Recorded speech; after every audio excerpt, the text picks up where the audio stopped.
Hey guys, what's up? It's Greg Beast. I just want to go over a little bit of a draft special for you guys as I'm getting phone calls about who I think might be getting picked up. I just figured it'd be easier to just throw this out there so you guys had a little bit of insight. I know there's draft previews with very little information, just throwing out some household names rather than actually giving you guys any kind of information on what might actually make for a good selection.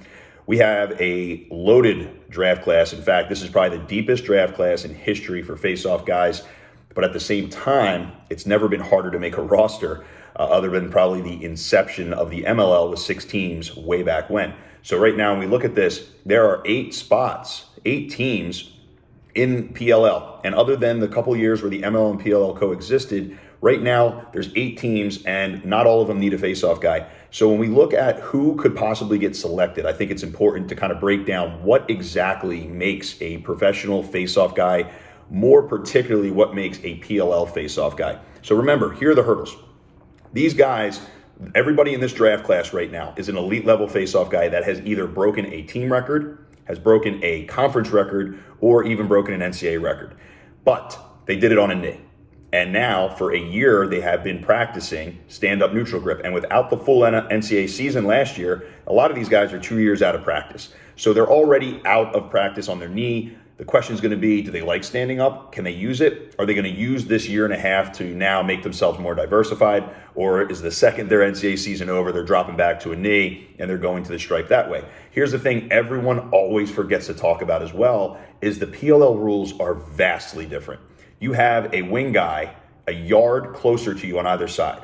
There's 10 yards taken completely out of the middle of the field. And when you line your sticks up, you're lined up like this, not like this, okay? Assuming that the referees are going to do it right this year. It's a big change for you to make as a college face-off guy coming in, so it's a lot to ask. So when I look at this list of guys, it has nothing to do with talent as much as is what's your adaptability, which is my number one thing to talk about first. Adaptability is the number one thing to being a successful face-off man. And when we watch year by year, things change so quickly. Look at 2020. In 2019, we had guys go from 2019 to 2020, guys who were historically throughout their careers, 51, 52% guys were suddenly 69 or 70%. We had guys who win almost every single clamp going games where they went 20 and 30%.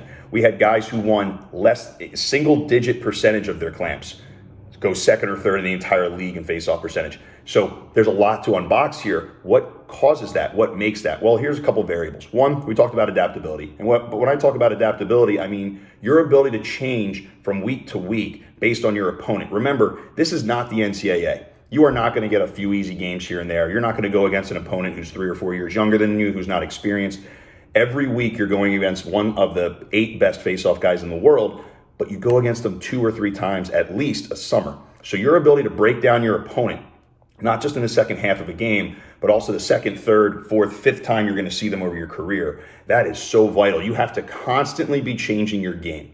So that's where the biggest thing is, adaptability. The second thing is, where's your ceiling?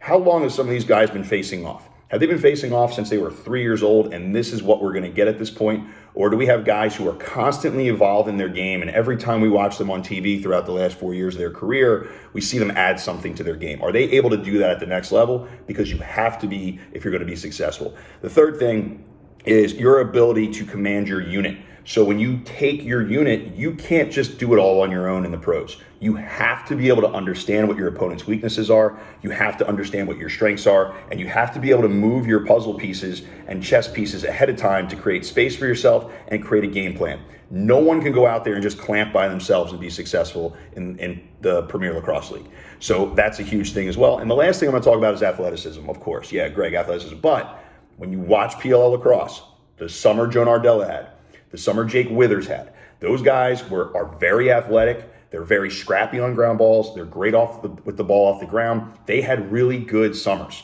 That is not a trend that's going to stop now. It's only going to continue. And like I had mentioned before, we have no idea what we're getting with the referees this year because they were a total wild card last year.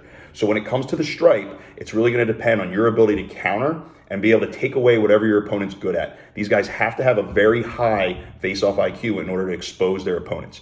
So let's go over the guys that are going to be in this draft now. Okay, we'll go, everybody knows TD. A lot of guys are talking about him going first.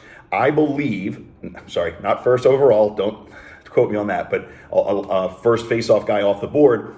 TD, his game obviously is magnificent. He is statistically the greatest face-off man in college lacrosse history. What makes him so special is his ability to get down into the ball, get his helmet over top of it, rotate his opponents off, and then counterclock rotation and find his exit and get out.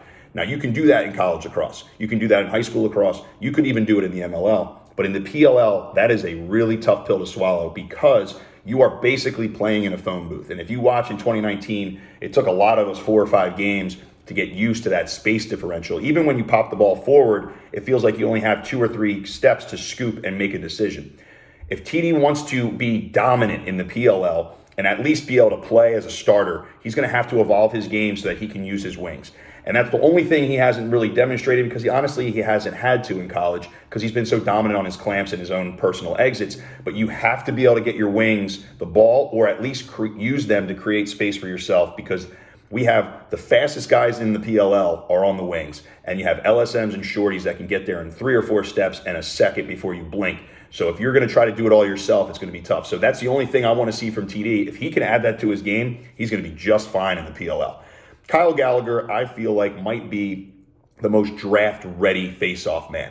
Now, Kyle, he likes to get the ball in and out. He's big and strong, so he's not going to get bullied. He's also got a really good ability to pick the ball up in traffic, which is huge in the PLL. So Kyle Gallagher, to me, is somebody that can go in there, and he's also been proficient with stand-up. The question is going to be, can he evolve his game? If something's not working, is he willing to try something different? If not, it'll be a very short and rough ride. If he is able to do that, he'll be in the PLL for years to come. Somebody that people are forgetting, Conor Gaffney.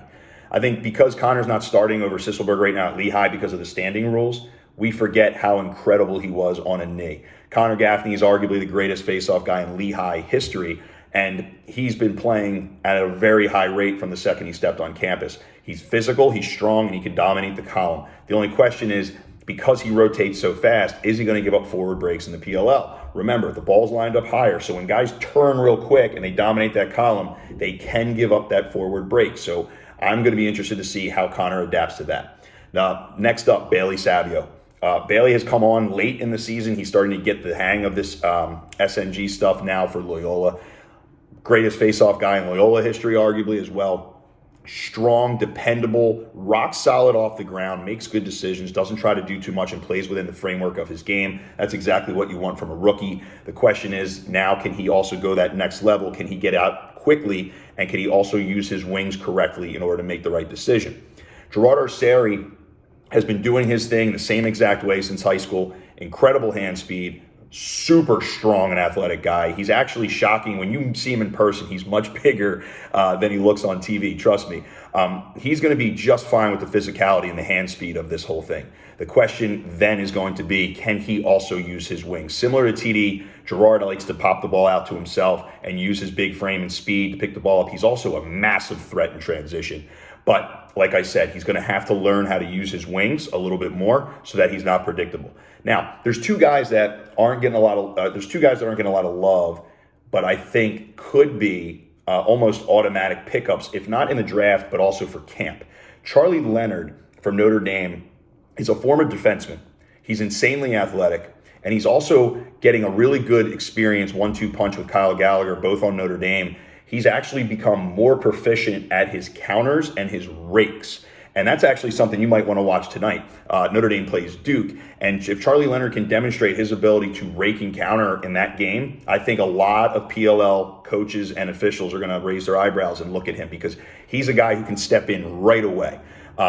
Now, the other one that no one's talking about, which I think is crazy, is Dan O'Connell. Dan O'Connell was a dominant face-off guy when he played earlier. Now he's over at Duke. Now he's trying to do the standing thing. It's not really his vibe, but he is super athletic and tough on ground balls. I could even argue that Dan O'Connell would be probably fine playing D-midi in the PLL. So I think Charlie Leonard and Dan O'Connell are two names to really pay attention to. Maybe not in the draft if they don't get drafted, but definitely they have to be invited to camp.